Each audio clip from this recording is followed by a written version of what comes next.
So here I go, folks, ready or not.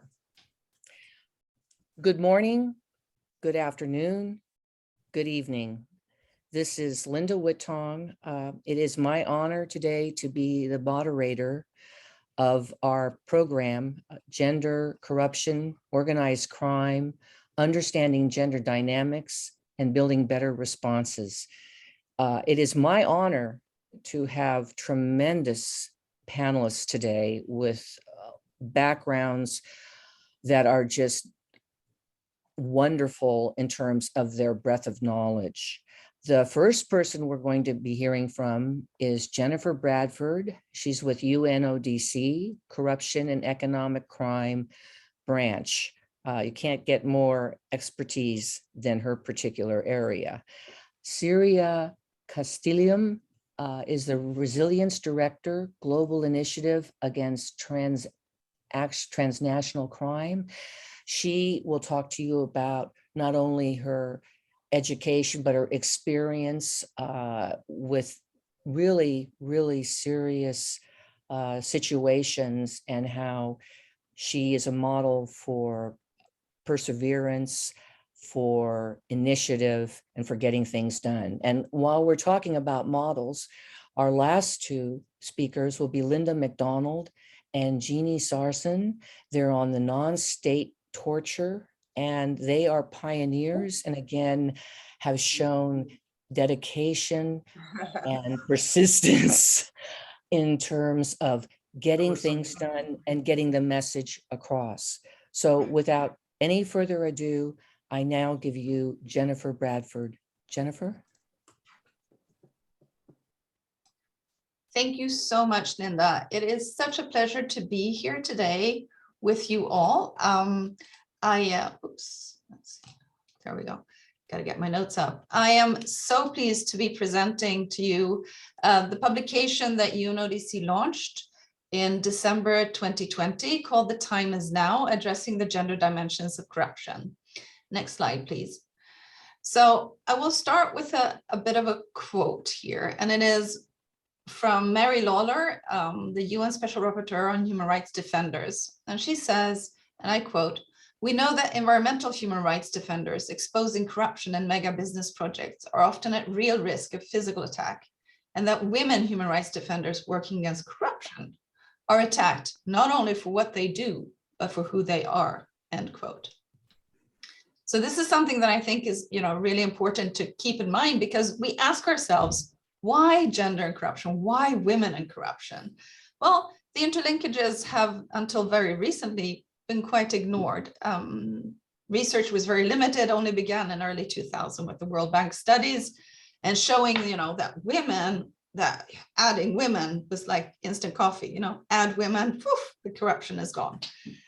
This silver bullet has, solution has since been discarded, and thank goodness research has evolved since then, because there's a shift away from this very early concept also of corruption being a victimless crime to one that is more victim-centered.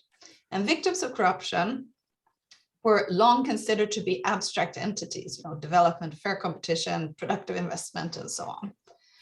As I said, we come a long way since then, and these World Bank studies, and for UNODC side, our work started really in earnest with an expert group meeting in Bangkok in 2018, which put together a series of actionable recommendations and then eventually laid the foundation for The Time Is Now. Next slide, please. So The Time Is Now has since, as I said, it was launched on the 9th December 2020, International Anti-Corruption Day, and has since been translated into Arabic, French, Spanish, and most recently, and still underway, English Braille, to ensure real inclusion and inclusivity. So here you have a small outline of the content. I'm not going to delve into it because we have a very special focus today, but I will say, give you a few highlights. So what is the connection between gender inequality and corruption? Well, again, women are no less corruptible than men, but women tend to be more risk averse. And this is something that we see across the crime scale, if you wish. Also, women have less opportunity to be corrupt. We have seen in the time is now that this corruption and inequality is linked to culturally ingrained behaviors and characteristics of how women are expected to act and react. And I will add also men expected to act and react. However, corruption impacts women and men differently. And frequently, we've also noted that women receive disproportionate sanctions if they're caught in comparison to their male counterparts in the same situation. So what is the impact on gender, on corruption, and corruption on gender? Well, being less empowered and having less access to power and decision-making, women are frequently excluded from pre-existing networks, sometimes called the old boys clubs.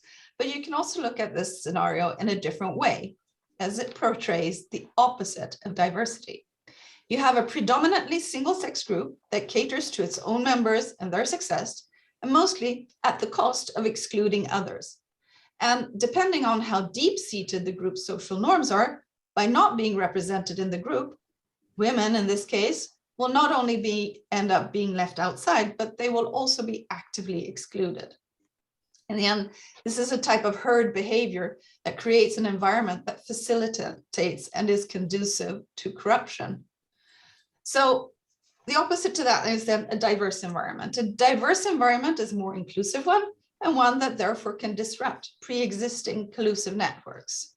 Examples of where at times a sudden increase in women in particularly corrupt environment has halted corruption is more likely due to the breaking of the status quo and the network than the women themselves. And on the previous slide, we saw 2 traffic police forces from Mexico City and from Lima, Peru, where this was actually introduced sort of the same time as these first World Bank studies. And gosh, it made a difference. And in fact, I think in Lima, the entire traffic police force was actually replaced by women. Yes, it reduced corruption, but as I said, more likely due to the breaking of the status quo. Women in leadership positions and decision-making roles are more motivated and invested in addressing aspects of corruption that are closer to their own reality, which often includes areas such as healthcare and education. I also want to highlight that the Time Is Now speaks of a highly underreported area of corruption, namely abuse of authority, where sexual favors and acts of a sexual nature are used as the currency in the corruption. And at UNODC, we call this quite simply sexual corruption. Others often refer to it as extortion, but there's no universal definition for that, so we try to avoid it. This form of corruption impacts women disproportionately. Now, speaking to the theme of today, namely resilience, and the theme of the CSW this year, we also, in the Time Is Now, look at the impact of corruption on women during a public health crisis, starting at the 2004 tsunami, the outbreak of the Ebola virus in 2014, and the impact of COVID-19 pandemic, and the gender dimensions of corruption in 3 different sectors. That's education, healthcare, and private sector. Next slide, please. So what is resilience? Well, resilience is the ability of a system, community, or society exposed to hazards to resist, absorb, accommodate, adapt to, transform, and recover from effects of a hazard in a timely and efficient manner, right? So if we look at this concept of resilience, we'll start by talking about the 2004 tsunami. And it resulted in more than 227,000 deaths and exposed vulnerabilities in the healthcare services by exposing different types of corruption, ranging from medicines being stolen or resold by external actors, internal staff in healthcare facilities, as well as systemic corruption. And according to research by the World Health Organization, the number of women fatalities from the tsunamis exceeded that of men, and women were disproportionately impacted due to diverse factors, included limiting participation in public life, limited access to resource, and overrepresentation in the informal sectors, as well as gender-based violence. Now, there was actually an attempt during the recovery phase to gender mainstream recovery efforts, but they have since been criticized as having backfired. In fact, one of the examples in the Time Is Now of showing how female corrupt networks act and react also come from this very period, showing how women are equally corruptible as men. Then we move on to the 2014 Ebola crisis. And here in The Time Is Now, we have a case study for a case review, if you wish, of Sierra Leone, where in 2014, women frequently had to pay for instance, a card to record their antenatal visits for infant medicines, vaccinations, etc.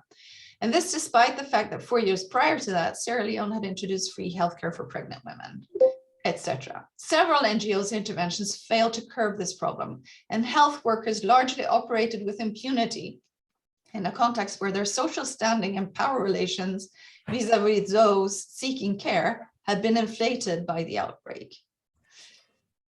Now, one would think we would learn. In fact, the aftermath of the Ebola crisis also saw an upsurge in maternal mortality rates and attributed to women's reluctance to use available medical facilities because of corruption. Come 2020, 2019, the COVID pandemic. Now, this has highlighted the role that corruption in public service plays to undermine gains in women's empowerment and further deepen existing gender inequalities.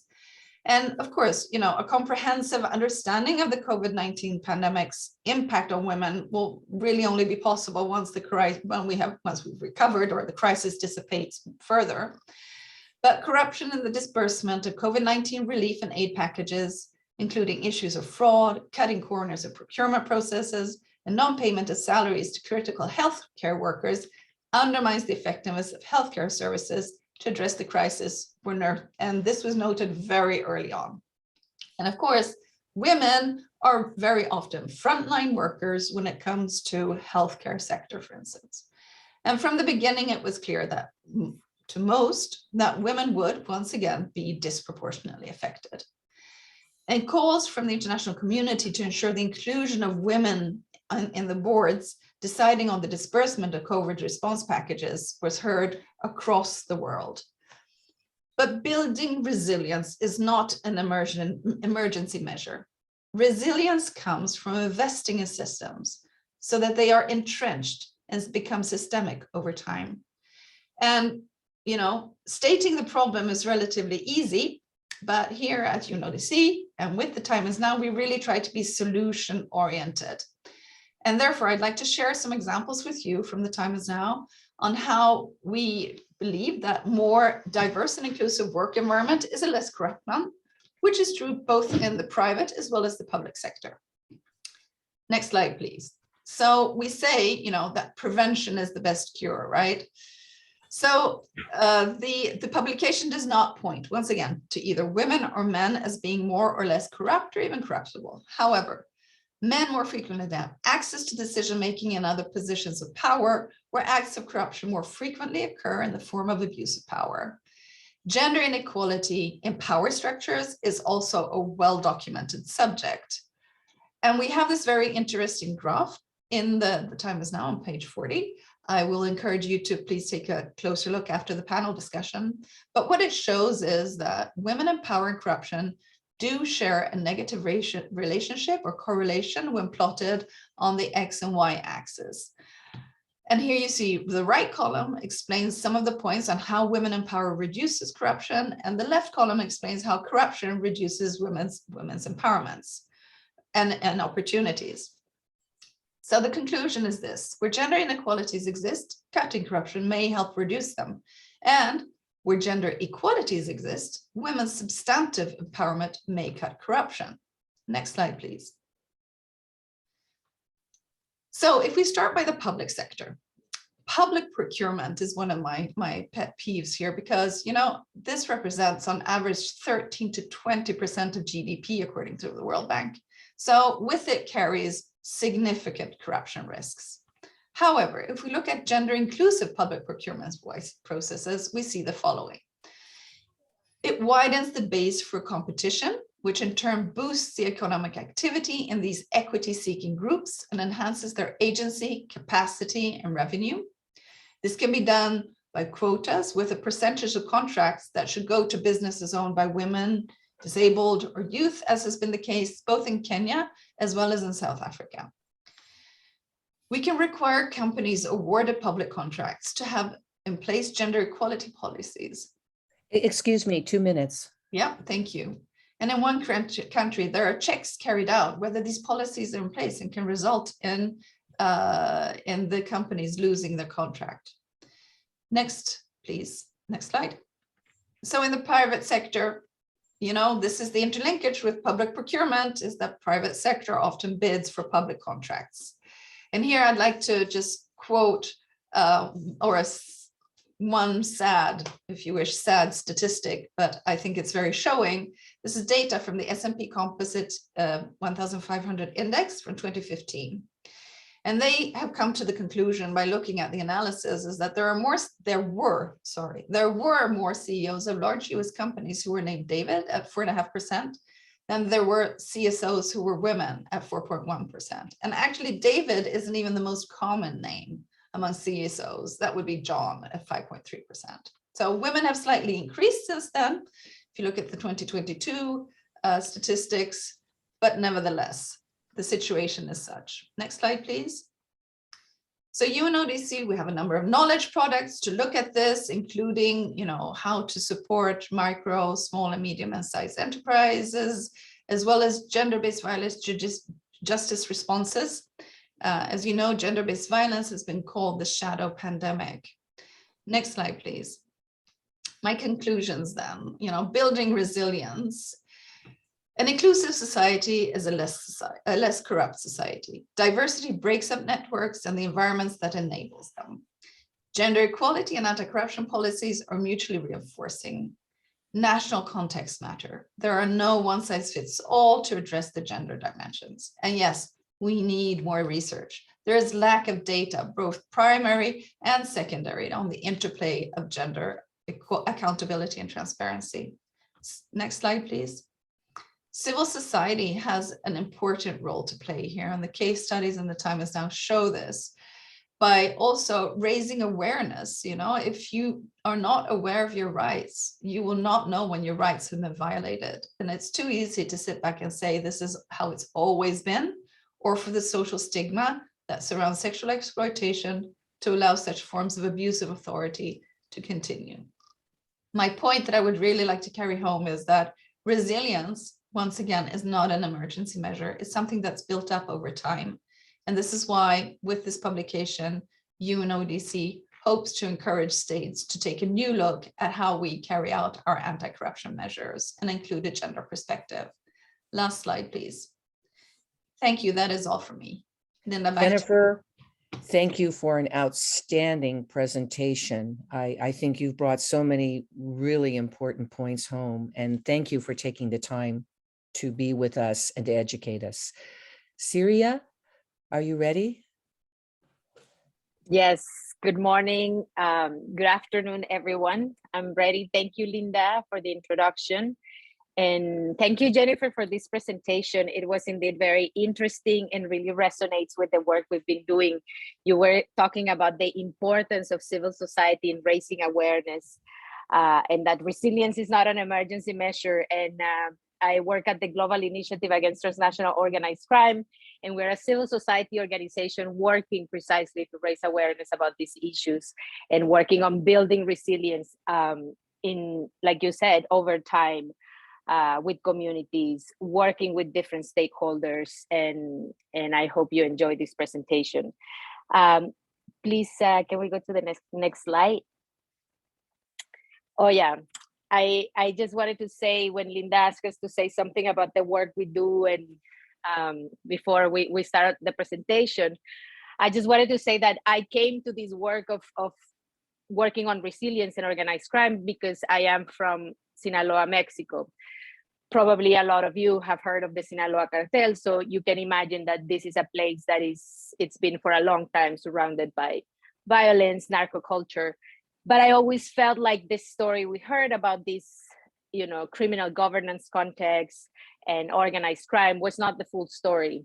That amongst the, that where you can see the worst stories of violence, you can always find the most amazing, extraordinary, and or quite ordinary forms of resilience that could be really inspiring. And not only that, that we can learn from that and apply it. And when I look at the work of women in particular, in this context, it is actually, the thing that gives me hope. Because when you look at the news and everything that's going on, in particular in these issues that we all work, it's really heartbreaking. But, there are examples of women coming together everywhere that will totally make you keep going and getting excited about the work we do. So please, next slide.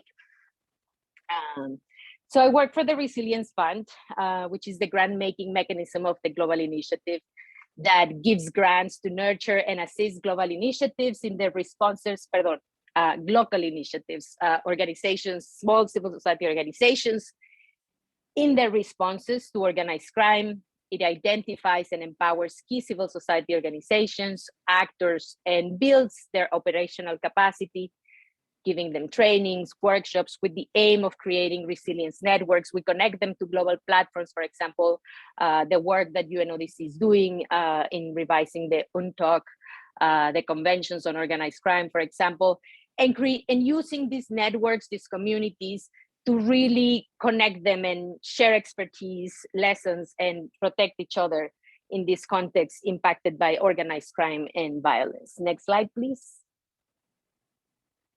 So this project, the Resilience Fund, actually started as a small pilot project in my hometown. When we started looking at resilience, the first case that we documented was the work of this group of mothers coming together to look for missing people. It is in a part of the north of Sinaloa. It is controlled by the drug trafficking organizations.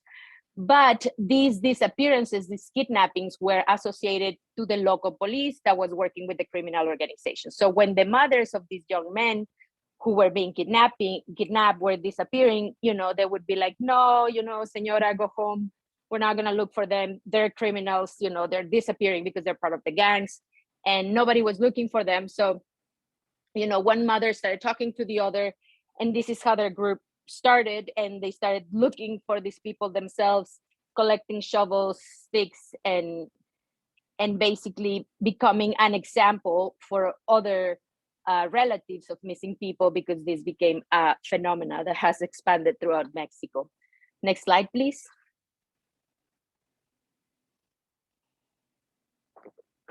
So the Resilience Project started as an attempt to document these community responses, to look at this side of the story that wasn't being talked about enough, but really putting it in paper and looking at it through the resilience capacities that Jennifer mentioned. How are they adapting? How are they transforming?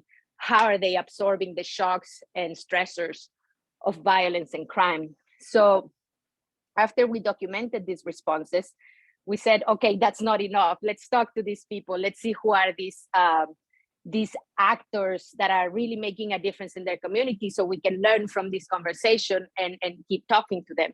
And this is how we created these resilience dialogues to bring together all these stakeholders.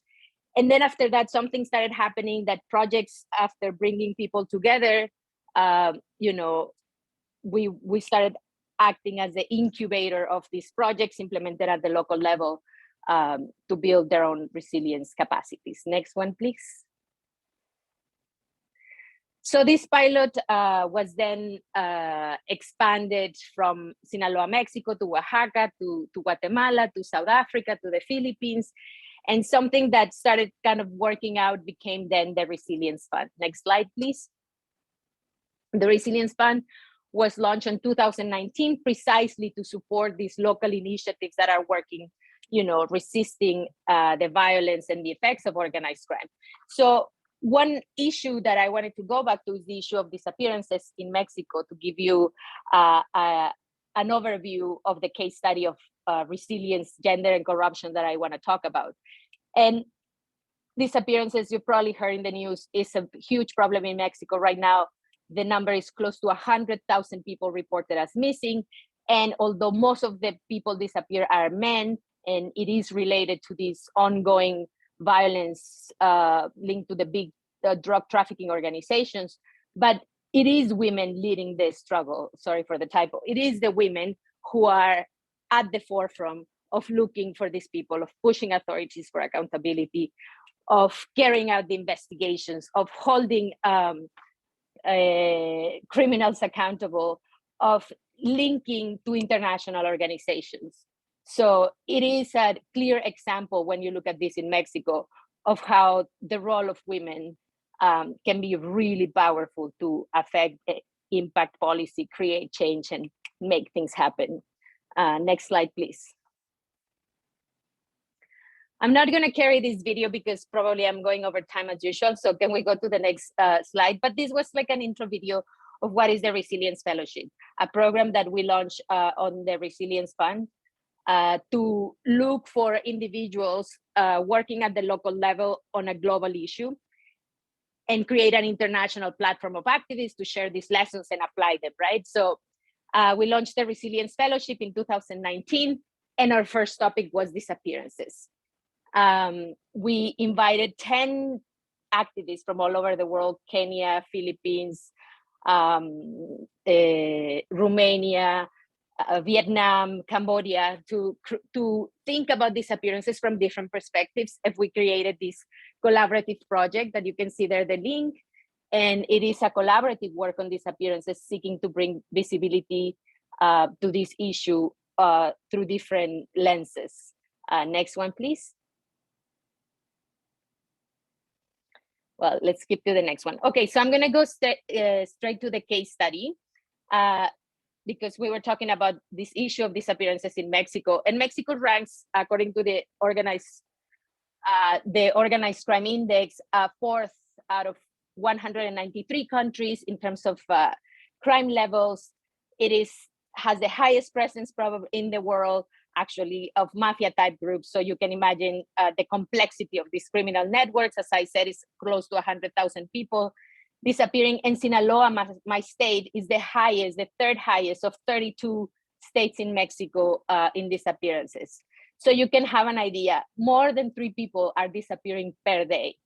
And you can imagine the impact this has in families because, you know, when there's a homicide, there's some sort of closure.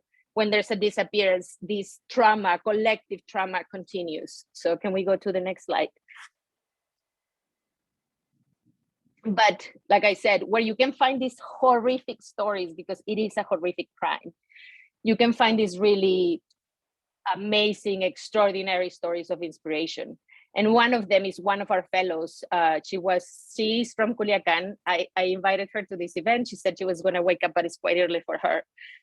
But she is Maria Isabel Cruz, and she started her own collective of mothers looking for missing people after her son, Josimar Garcia, a local policeman, went missing. And she found all sorts of corruption and institutional barriers to find him, and she continues to look for him. So can we go to the next slide, please? And Maria Isabel is not only the leader of this group, she's also a member of the LGBTQ community. She's from Oaxaca, a state that is largely conformed by indigenous populations. Well, she also went and formed another collective. And now her collective has 130 members representing families from all over the state, looking for 140 people. And so far, since they started in 2017, they have found more than 180 people, as they call them, treasures, human remains that they have returned to their families, and have found more than 50 people alive. So, I mean, the work that they do is not nothing. And the fact that they do it without any institutional support, against authorities' indifference, working with an impunity rate of 90%, and under the constant threat of organized criminal groups, it's heroic, but it is only a sign that, you know, there are solutions in civil society that we need to explore, that when we can think that everything is lost and that there's no way to overcome these huge challenges, that there are responses carried out by women that are worth exploring and supporting. Can we go to the next one, please?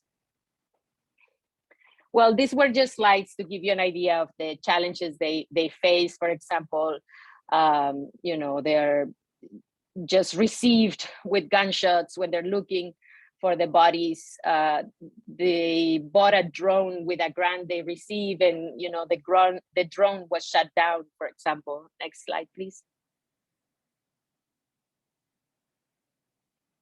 Yeah. And this is the work they do. I mean, they don't only look, literally go twice a week and look for people in rivers, in the desert, in you know, landfills. They actually carry out trainings, investigations, you know, do their legal clinics for their members, take care of the healthcare needs of their members and the funerary costs whenever they find out human remains. They create networks with local journalists, with groups of women, feminists, to also engage on these networks of people to look for women when they go missing. And they have really become a centerpiece of the public discussion in the community because of the work they do, leading by their examples. So next slide, please. So obviously in these very extreme cases where the state is overwhelmed, that's why resilience is so important. And like I said, women are giving us a platform to look at organized crime in a different way. And they are essential actors to interrupt cycles of violence, because Maria Isabel Cruz is amazing, but all these women that we're seeing here are also women of the Resilience Fund, carrying really amazing, extraordinary work, you know, working on gender issues in their communities, corruption, working with youth in gang violence. So it is really inspiring, actually, like I said at the beginning, to look at the work that women are doing. So next slide, 2 minutes. Please. Yay, I think that was it. So I got the video because I knew I was going to run a little bit late, but that would be all. Thank you. I would be looking forward to talk more during the question period.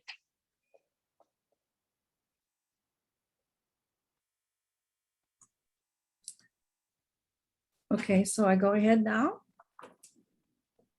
No, no, just a Sorry, second. Linda. No, that's Sorry. okay. I wanted to thank you, Syria, because being a retired prosecutor for over 32 years in the past, you think you've seen everything in terms of powerful and haunting impacts.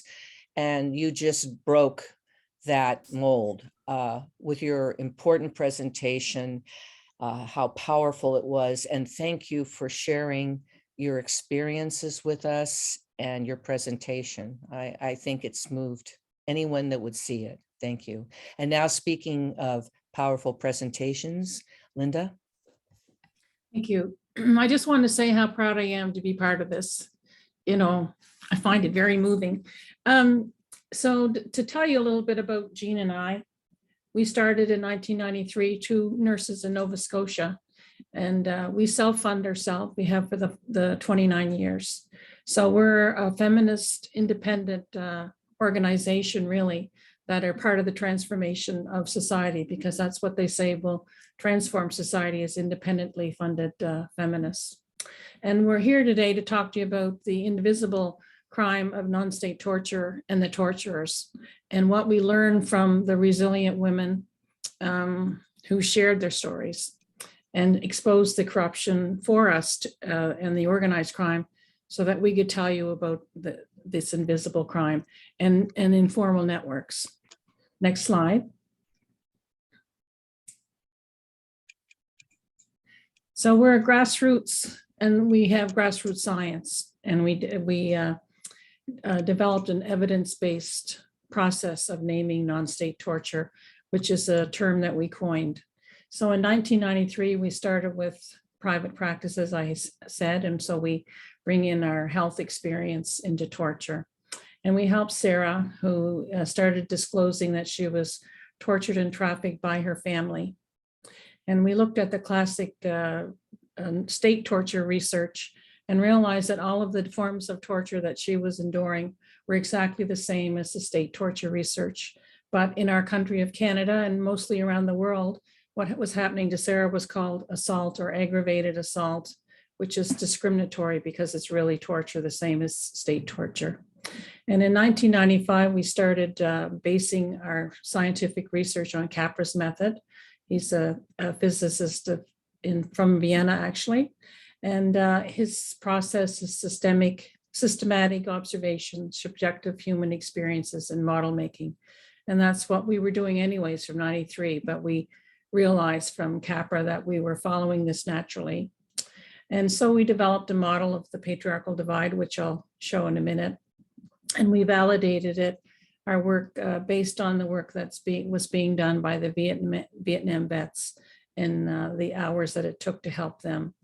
So that gave us a sense that we were on the right track. And then in 1998 to 2000, we did kitchen table research in our province of Nova Scotia with 6 women who self-identified as thinking that they were tortured. And after listening to them for 2 years, it really became clear that 4 of them were tortured and trafficked by families again. 2 of them were not. One was abused as a child, but not tortured. And one was severely assaulted by her male spouse, and she felt that she was tortured. So it shows that we weren't trying to prove that everyone was tortured. We were trying to categorize the crime that we were hearing, the human rights violation. And then in 2000, as a nurse in home care, I met a woman, Lynn, who had been tortured and trafficked by her husband and his 3 male friends for 4.5 years. She was held in a windowless room and prostituted and trafficked to thousands of men over those 4.5 years. She escaped and came back to Nova Scotia and really never told her story till I asked her why she was so angry one day. And her story started to unfold. So it's important to start asking people why they feel the way they do.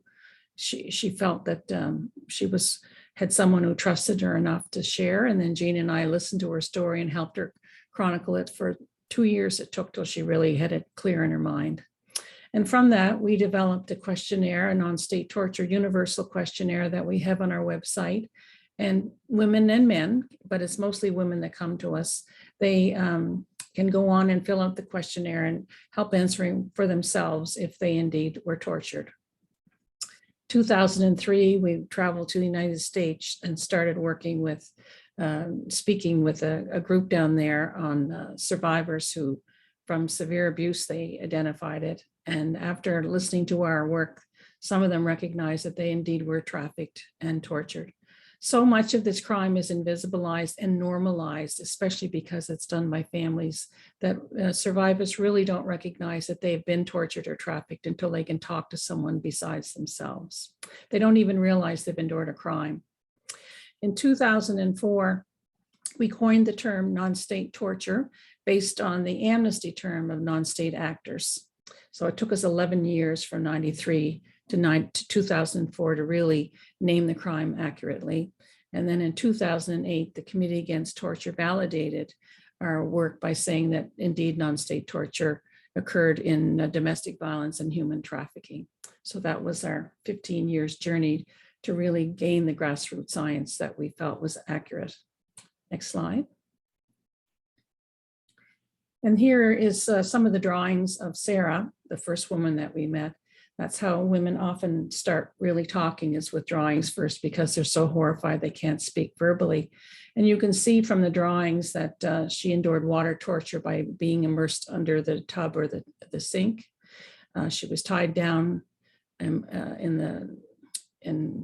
the right hand image there at the top.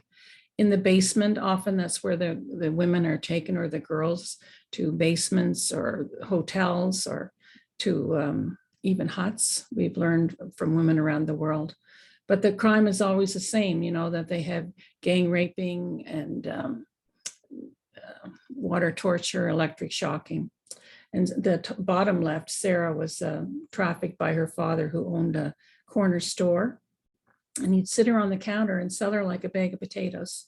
And from the age of 2, and she can remember hearing her father say, "Bring her back when you're done."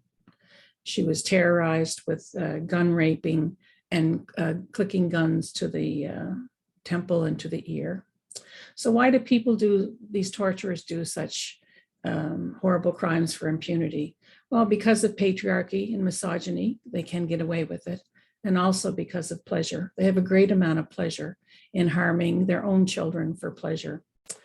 And this really exhibits in subordination and the ownership and objectification and commodification and control through torture, and all the sexualization by calling them horribly misogynistic names such as whore, slut, ugly, bad, worthless, a slave, nothing, until they eventually don't even realize that they're a person. Or some of them, because they're born into these families, they never learn that they're persons. And that's where we started working with them, helping to understand that they're persons.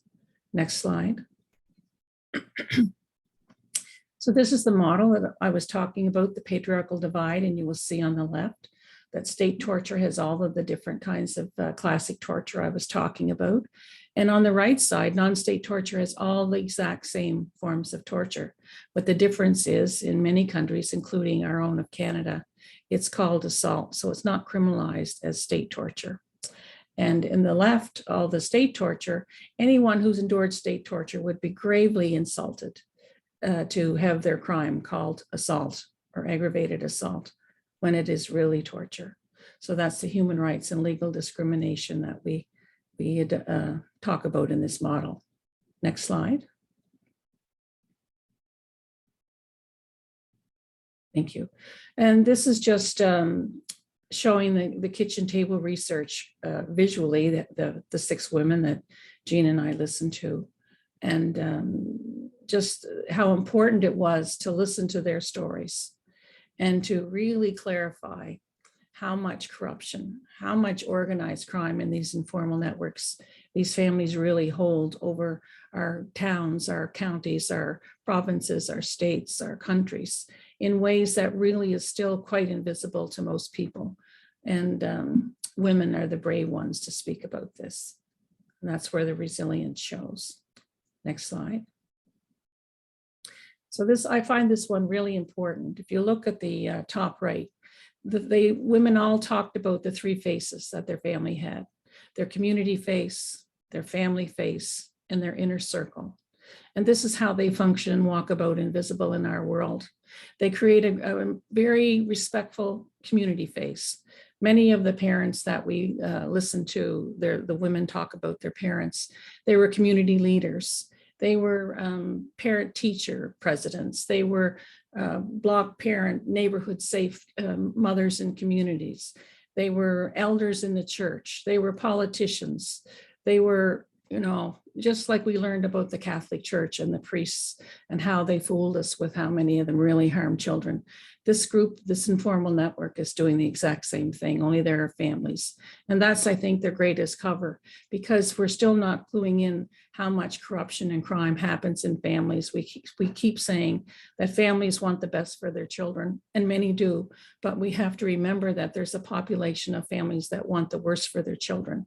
They're torturing and trafficking them. So then they have their family face within each other, and they often abuse their children, at the dinner table, or rape them before they go to bed, and keep them tied in the basement, and all kinds of horrific family things. But people don't see that, because they don't usually let their neighbors into the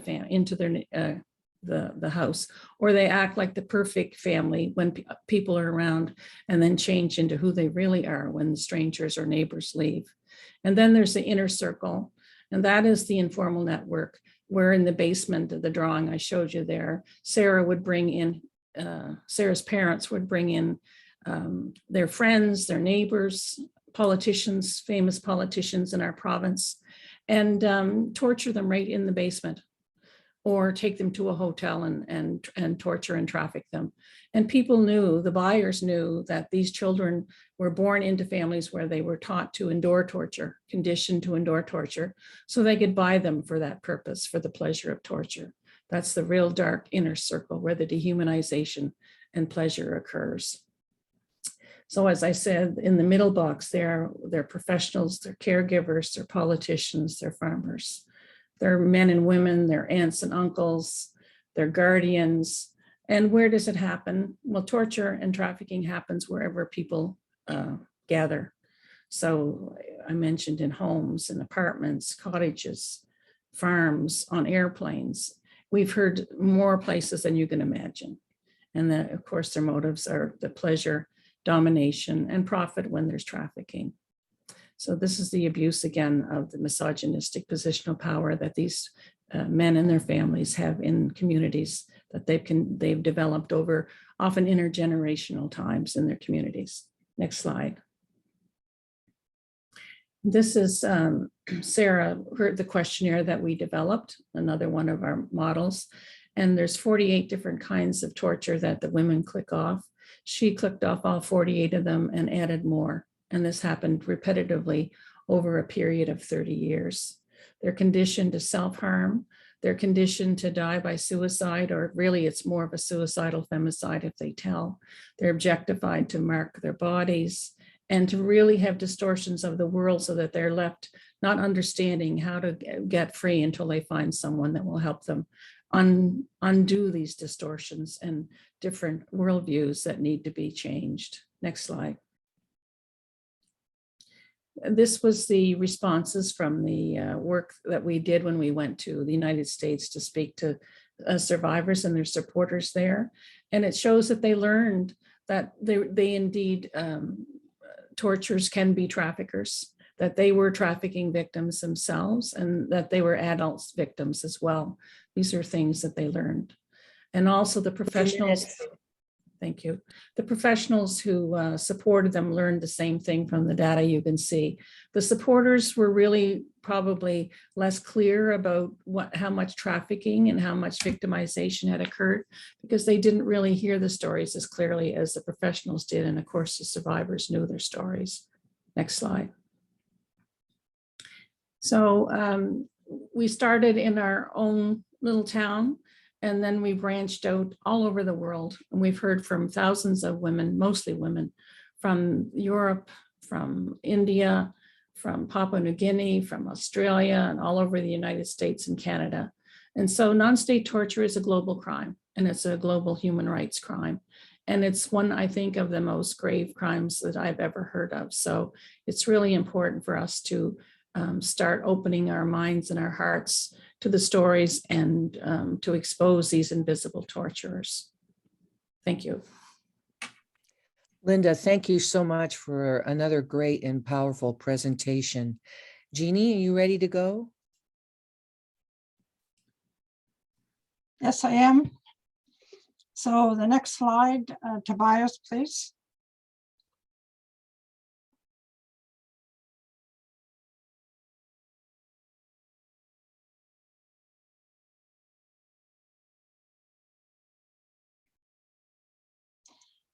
Okay, what to do? And I'd like to start to say that I think we have to think of the best intervention is truth-telling. I think what you've heard today from everyone is how we have to tell the truth. And we only get to prevention by telling the truth. So I'm asking everyone to start thinking that the first intervention in gaining insights into organized crime and building resilience and prevention is truth-telling. So that's what we're all doing today. So it starts with language, and that's what we've all been talking about. And this is a slide that says that a person could be telling us about their victimization and the crime, and the system is hearing something else. So we're talking about the issue of non-state torture, and the system, as Linda said, is hearing it as an assault or abuse. So also the issue that Jennifer has been talking about too is the prevention of social isolation. And being able to hear the truth will prevent social isolation. And indeed, no one gets left behind.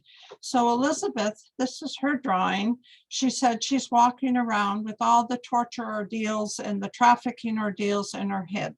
And when she tries to tell, nobody is really listening. So this is how she experiences her social isolation. She says, I do speak about torture. Sometimes I feel so isolated, like being in a place and no one talks my language. And I have to keep relating to their language, even though it is not my language. It's a social isolation. difficult to describe. So I think that applies to all of our presentations. We're trying to expose the language that talks about the truth of the crimes all over this planet. The next slide, please, Tobias. So for us, what we learned in our 29 years, that the trauma comes from a crime. You can have trauma from an earthquake, but when we're talking about criminal activity, organized crime, we have to tell the truth. We have to hear the truth, and we have to also help people understand that it's not their fault. If a crime was committed against them, that the perpetrators have to be held accountable. So what we say is to stop pathologizing women and girls, you know, who are escaping criminal and organized family systems. And the one way that we have done that is not to say that they're disordered. We call it post-traumatic stress responses, because when a crime has been committed against somebody, we have a response, we have a reaction. So to stop pathologizing is one way to start building resilience. The next slide, please. So we wanted to also explain that if we're going to understand the crime, in this case, crime of torture and human trafficking and other crimes that these perpetrators commit, we have to understand very quickly if it's a child who's born into a system, a family system that has organized crime and really is your neighbor next door, that they have to normalize the relationships that they're in, but their body internalizes this, and when they start to heal, that their body starts telling them the story. So this is to understand them. If we're going to understand the crime, we have to understand how they're going to react when they start to talk to us. And I'll deal with the issues in the next slide, please. So this here around sensory shutdown.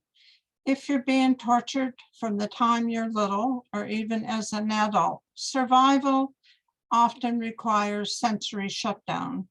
And how we came to know about this, the first woman that came, I was sitting outdoors with her one day, and all of a sudden she said, wow, look at the color on the trees. The leaves are turning color.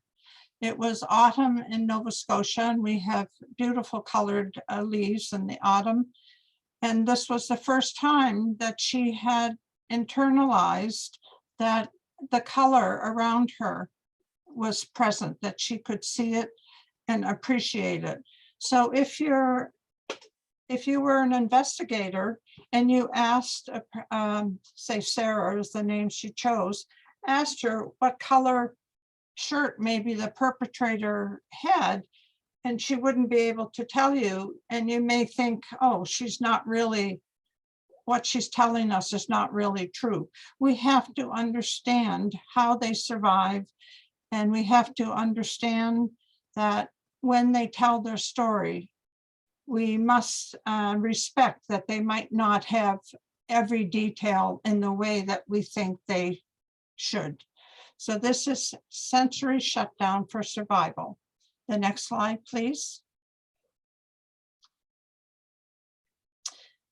And the grassroots science of drugging.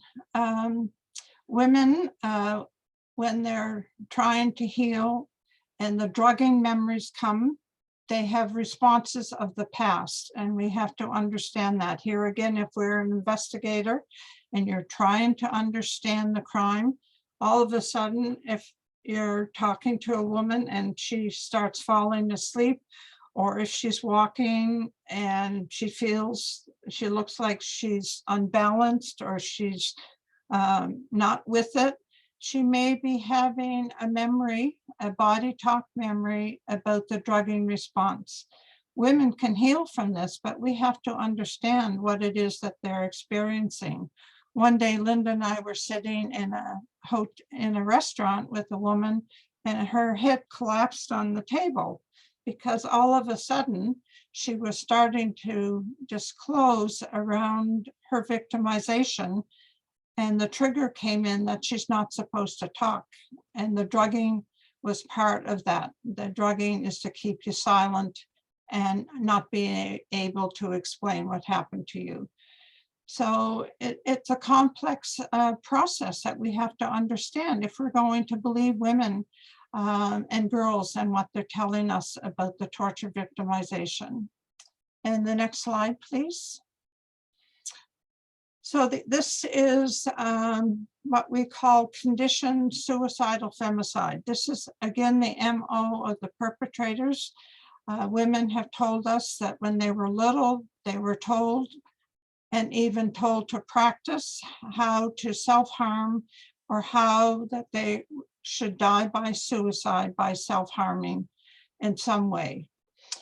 So this was a little visual that I made to try to help women understand that a long time ago that they were put on the perpetrator's conditioned suicidal train. And to get off of that, they can get off as an adult when they're free. They can make that choice. But the thing is, for us, if we're going to understand the grassroots science, we have to understand that they may have suicidal feelings for a long time as they're talking, and we have to be able to listen to that day in and day out, because that's the conditioned response. So it's really important in investigation and in building resilience to let the women know that they were placed on this controlled response, and they can heal from it. So that builds the resilience. The next slide, please. So here again, it's more grassroots science around the issue of building resilience, and social inclusion is when women say that they were tortured, is to use their language. Actually, Linda and I were at a UN meeting one day, and the woman said that she was hearing women tell her that they were tortured, and she said, in my report I was writing abuse. So that's what we're asking that people not do. If somebody is saying that they were tortured, please respect what they're saying. That's the truth telling, and that's where we get to prevention. And so that was the issue of recording truthfully, is to write the words that people are telling you. And the next slide, please. So the solution, in some ways, it seems to us, individually, socially, legally, and at the UN level, seems quite simple. The issue of telling the truth, you know, to identify the crimes that we're talking about. And we're talking about the issue of torture by non-state actors, which has taken so long for even at the UN level to acknowledge. And if we tell the truth, then we can incorporate legal accountability by looking at the laws that we have and whether they're being used in a non-discriminatory way. And if the law isn't there, to change the law. And of course, if we do that, it ends the impunity, because we can start holding the system and the perpetrators to account. And how does that help build resilience? It builds a dignity in the fact that women and girls, or any individual who's being tortured by non-state actors, is heard. And of course, then we know the MO of the perpetrators. So we develop the investigative skills. And then by knowing the truth and knowing the skills, prevention is developed. And then we end the intergenerational crimes that occur, in this case, torture by non-state actors in the family has been our work, and offer resources. Because in 1993, when Linda and I started, like Linda explained, it took 15 years for us to really find global acknowledgement. And the next slide, please. And that's why we wrote the book, to have a resource, because in 1993, it was a blank slate. So we had to do the journey on our own, and it was social isolation that we had often because the system was calling us crazy. They felt that we shouldn't be talking about the issues of non-state torture. So then if we want to listen to women who what they are telling us about being born into families, this is Alexandra Lane. She wrote a victim impact statement to the Canadian House of Commons Standing Committee on Justice and Human Rights. And she told them, she said, as a victim, it is so simple. Anyone who has been through or cares about someone who has been through non-state torture would say it is a crime. Unless the crime is named torture, I won't be an actual person. I will always be the dirty object with no rights. And Sarah, the first woman who came, says, I don't want to die in it. And that's how they feel about the law. If they're not Jeannie? being heard, Jeannie, 2 then they minutes. feel they're a non-person. Yeah, in the last slide. This is the last slide. And oops, Linda and I are members of the Alliance of the NGO on Crime Prevention and Criminal Justice in Vienna. So we're all working with the other women to deal with the issues in our society that are causing grave, grave harms. And the attention is on the Sustainable Development Goals, and 16.2, if you're not familiar with it, does identify the torture of children, but we have to be able to listen and to understand what their responses will be.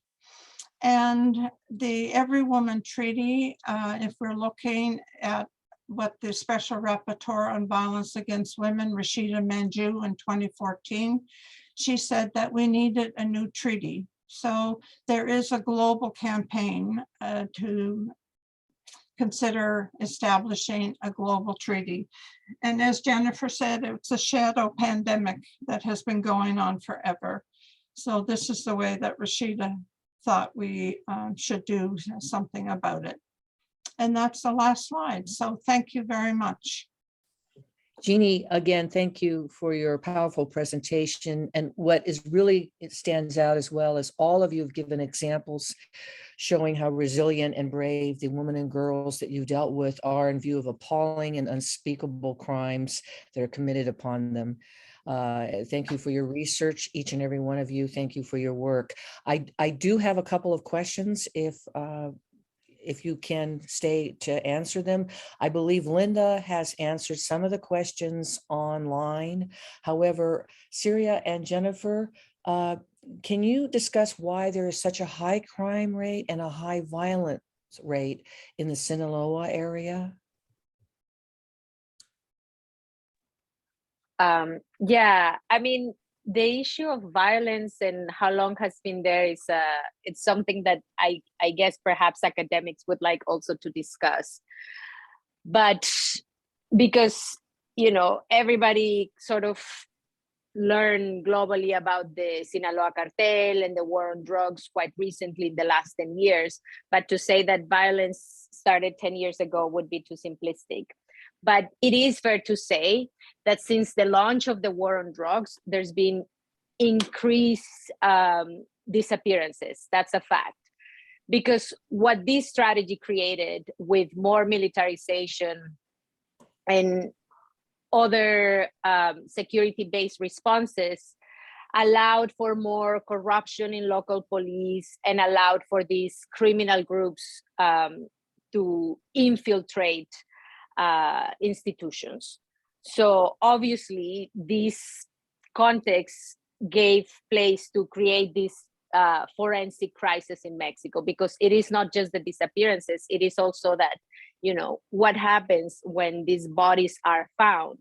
The process of identifying these bodies and returning them to their families, it is also, the state is overwhelmed. And so it is not a problem of this or that government. It is a problem of the state that started a while ago, and it has been a trend. I remember a few years ago, actually, when we started the work in 2016, The case of Mirna Medina was unheard of, unknown of. And now there are so many groups like Mirna's because the problem has been growing and growing. Yeah.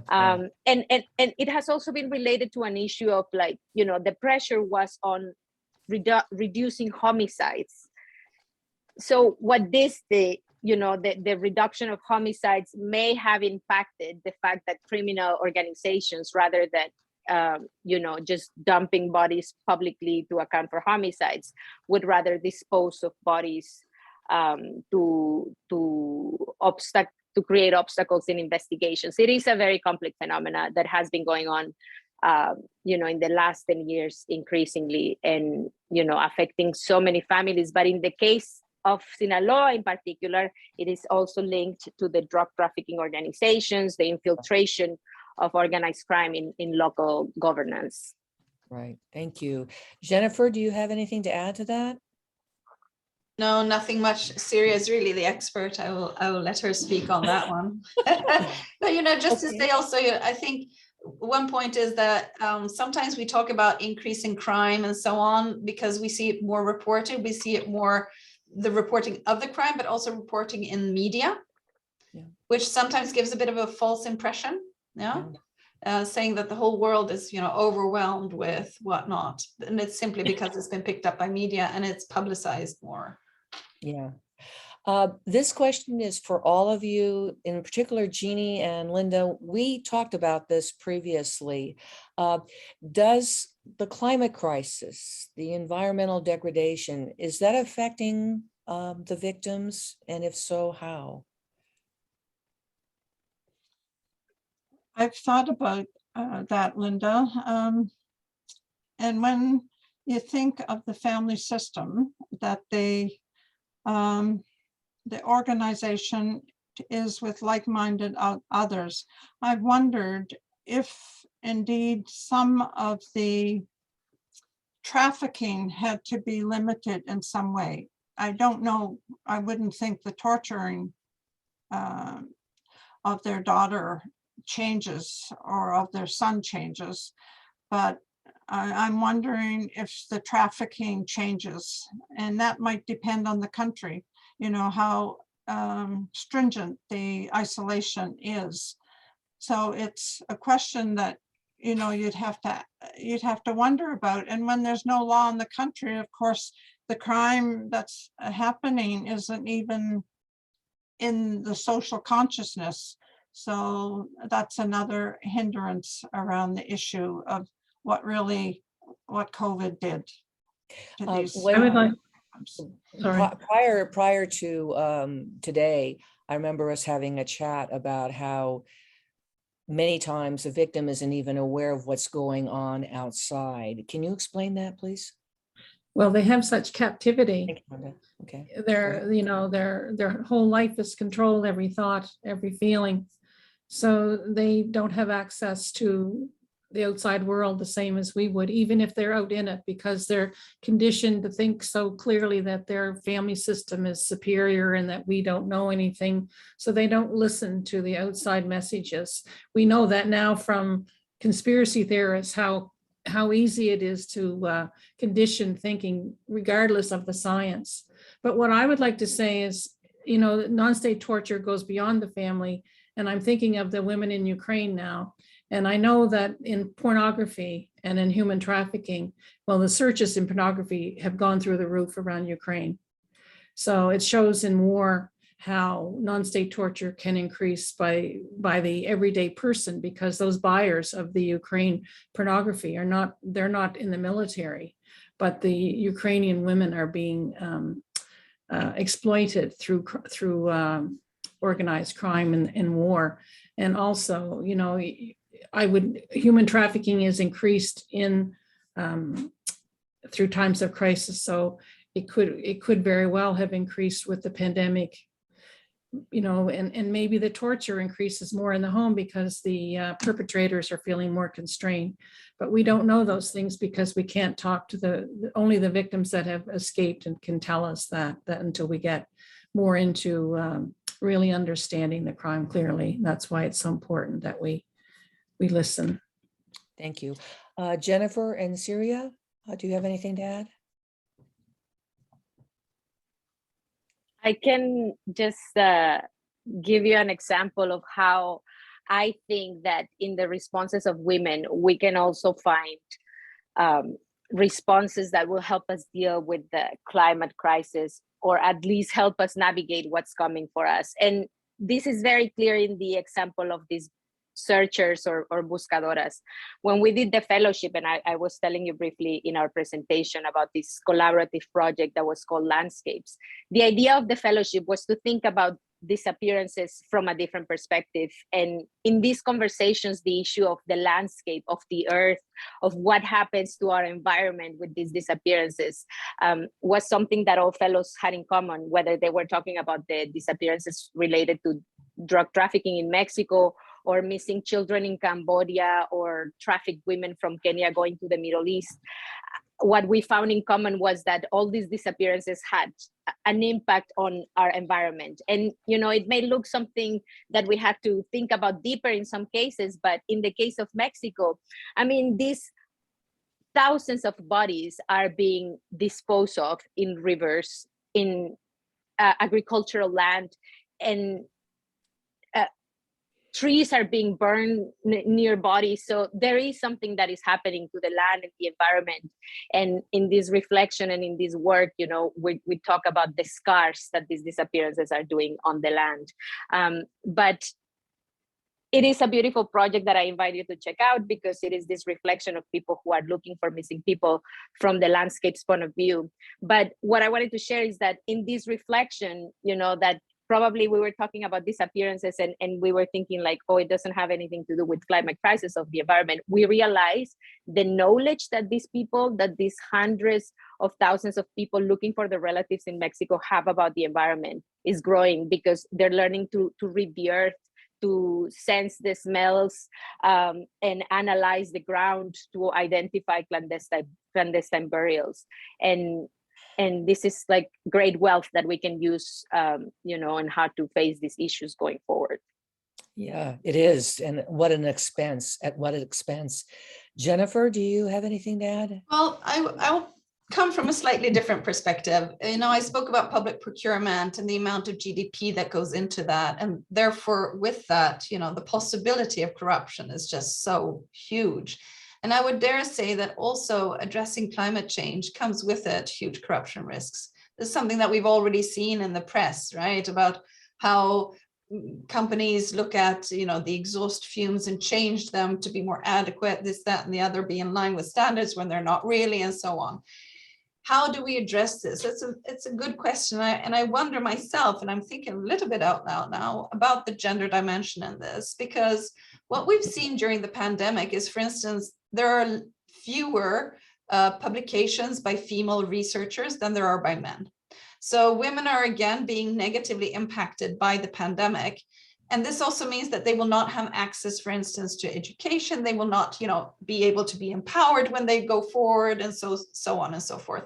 So the fact that we're taking steps backward when it comes to women's empowerment and gender equality due to the pandemic, I'm sure will have some form of impact into these already relatively male-dominated environments, such as, you know, biology, chemistry, and other forms of sciences. Where women, you know, had really started to gain ground, and now are being pushed back due to the pandemic, and how this might have been able to also influence gender equality and thereby anti-corruption in this field of climate change, and addressing it above all, not climate change itself perhaps so much, but of course addressing it. Yeah. Thank you. Yeah. That's a valuable insight. Ladies, before we close this program, I'd like to leave you have a couple of words for the audience or thoughts that you might want to share.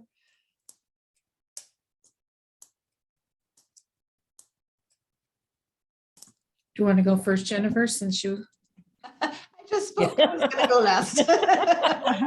You're going to go last. Why don't we do it reverse order? Linda, Jeannie, why don't you guys go first? Okay, Jeannie, you go first.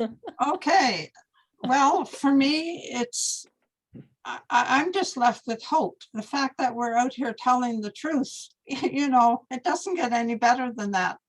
And to know that women are listening to other women, speaking our truth is really important. The fact that we're sharing other women's truth tells other women that we're hearing them, and it helps them build their own resilience to speak out.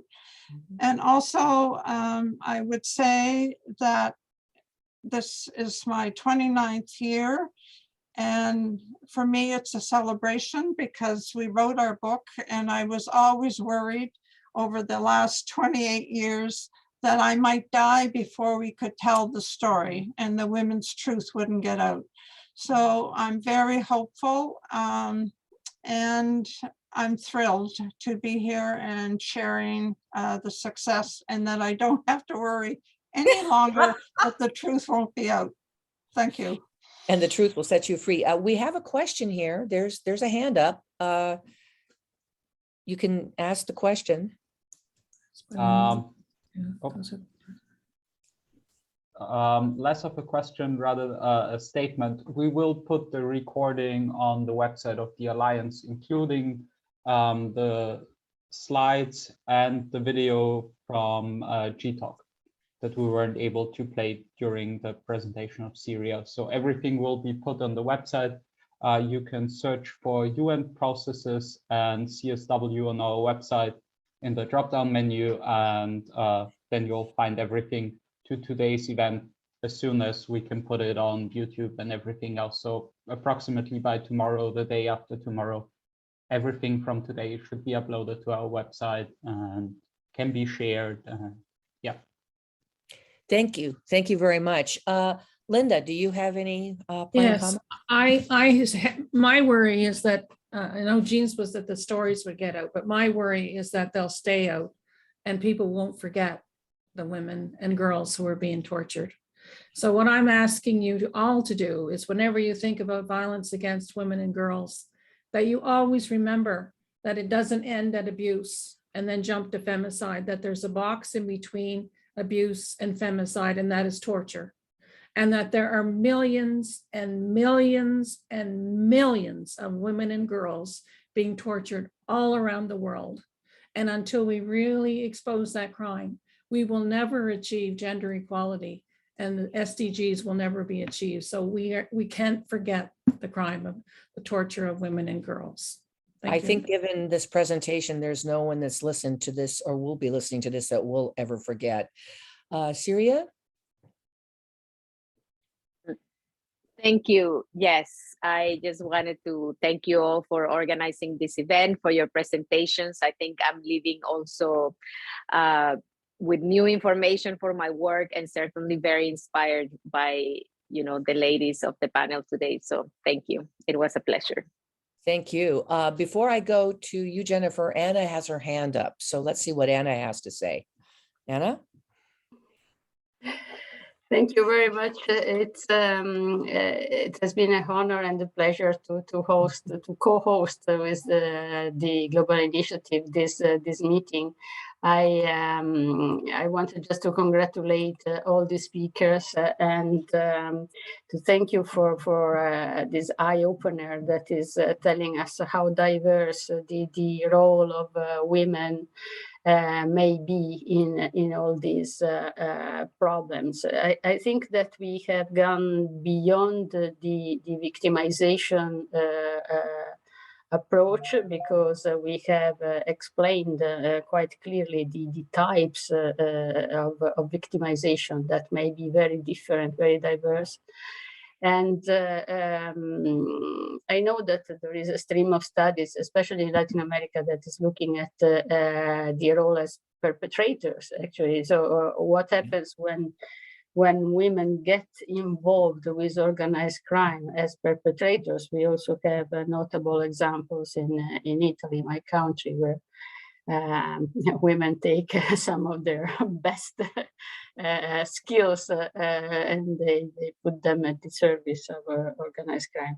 But I think that here there is the basis for continuing this discussion, and I would really like to invite all to stay tuned and to continue this discussion at the Alliance. We really welcome the possibility to have what we call a working group. We have already Linda and Jean, they are working on their non-state torture, but to have something broader that could also engage with Jennifer and her studies on the corruption area, so that we don't leave this as a drop in the ocean, but we make it something that continues in the future. So thank you very, very much.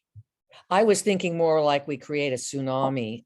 Jennifer, do you have any additional comments to offer? I do. I saw one comment here that maybe wasn't picked up because quite early on saying that, you know, when there's complete equality, women will be just as corrupt as men. You know what? That's quite possible. And to give you an anecdote to finish, I was in Africa having a roundtable discussion on gender and corruption. And one participant from Burkina Faso told me, oh, she said, do you know what? I would dare say that women, when are corrupt, they are even worse than men. And she gave the example of a school director from a rural area. And she was so corrupt, when she left, she sold every single book in the library. So, you know, everything is possible. And I think I'll just end with the quoting what I have said all along: an inclusive society is a less corrupt society.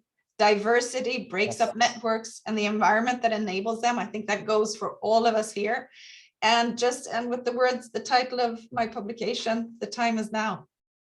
Yeah, I personally would like to thank the Alliance and Seroptimist International and all of you who are participating today, because it was an idea that we were talking about, and you all have made the idea not only come true, but now it is, as Jeannie would say, preserved for posterity. And I hope it does start a tsunami, a huge tsunami, as a matter of fact, if nothing else but an education. So thank you very much for sharing your time and your information and your experiences with us. Anna, as the chair, do you have any maybe closing comments? You know, you're waving. Okay, all right. Thank you, ladies, and thank you, audience. Thank you. Thank you. Bye. Bye.